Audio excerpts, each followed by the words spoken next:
সেরা সংগ্রামী সাথী বন্ধুগণ, 1971 স্বাধীনতার ঘোষক যদি মেজর জিয়া হয়ে থাকে, একটি কথা মনে রাখবেন, 24-এর স্বাধীনতার ঘোষক হচ্ছে এই বাংলার ডাক্তার সাবেক কৃতি রুহুল নূর।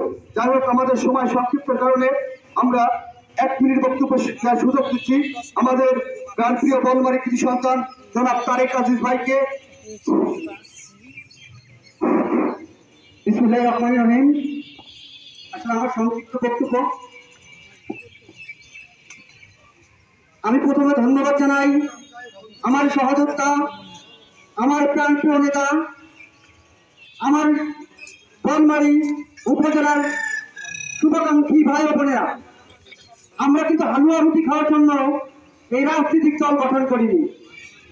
আমরা এই 2024 সালে যে খাটা খেটেছি, 2018 সালের পরের থেকে যে রক্ত দিয়েছি, আমরা আগামী নির্বাচনে আপনাদের এখান থেকে ওয়াদা করে যেতে চাই, বিএনপির প্রতিদ্বন্দ্বী দল হিসেবে আমরা গণঅধিকার পরিষদ রাজপথে থেকে ফাইট করবো এবং এই ফরিদপুর 1 আসনে ইনশাল্লাহ আমাদের এমন একজন নেতা সিলেক্ট করবে যিনি ফরিদপুর 1 আসন আমাদেরকে স্বপ্ন দেখাবে, যিনি হচ্ছে এই ফরিদপুর 1 আসনের সুস্থ সুন্দরভাবে পরিচালনা হবে এবং এই আসনে গণঅধিকার পরিষদ নেতৃত্ব দেবে।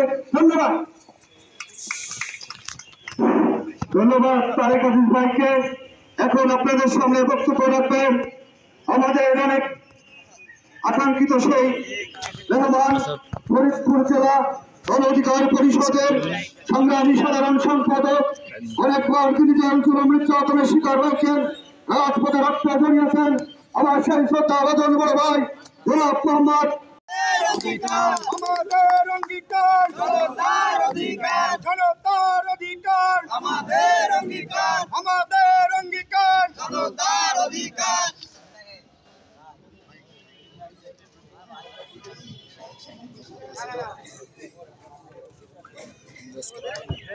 এই আকাশে গাড়ি পরিষ্কার করতে